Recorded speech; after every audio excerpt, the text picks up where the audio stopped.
తెలంగాణ రాష్ట్ర మంత్రివర్గ విస్తరణకు అన్ని ఏర్పాట్లు పూర్తయ్యాయి.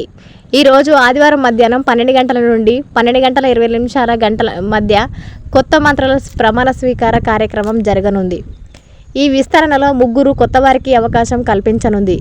బీసీ, ఎస్సీ వర్గాలకు పెద్దపీట. తాజా విస్తరణలో సామాజిక న్యాయానికి పెద్దపీట వేశారు.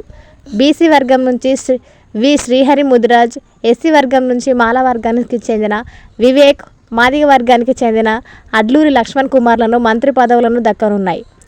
వీరితో పాటు శాసనసభ ఉపసభాపతిగా రామచంద్ర నాయక్ను నియమించినట్లుగా సమాచారం.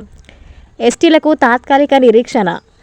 ఎస్టీలకు కూడా ప్రాధాన్యం కల్పించాలని అధిష్టానం భావించినప్పటికీ ప్రస్తుత విస్తరణను 3తోనే కొనసాగించాలని తుది నిర్ణయం తీసుకుంది. నిజామాబాద్ జిల్లాకు ప్రాతినిధ్యం కల్పించాలనే ముఖ్యమంత్రి రేవంత్ రెడ్డి అభిప్రాయాన్ని తెలిపిన సుదర్శన్ రెడ్డికి ఈసారి అవకాశం రాలేదని తెలుస్తోంది.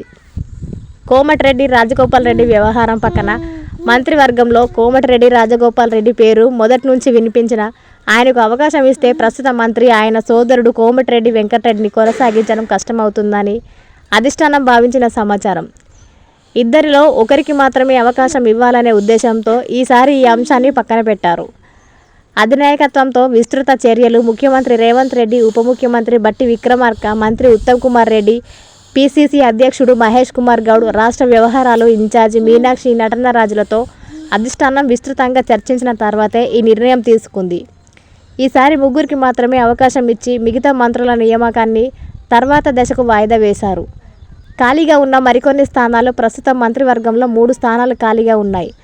అలాగే చీఫ్ విప్ పదవి కూడా ఖాళీగా ఉండడంతో ఈ నియామకం కూడా త్వరలో జరిగే అవకాశం ఉంది. గ్రేటర్ హైదరాబాద్, ఉమ్మడి రంగారెడ్డి జిల్లాల నుంచి మంత్రులు లేకపోవడంతో వికారాబాద్ ఎమ్మెల్యే ప్రసాద్ కుమార్కు అవకాశం ఇవ్వాలనే దిశగా చర్చలు జరుగుతున్నట్లు సమాచారం. మాదిగ ఎమ్మెల్యేల విజ్ఞప్తికి స్పందన. మాదిగ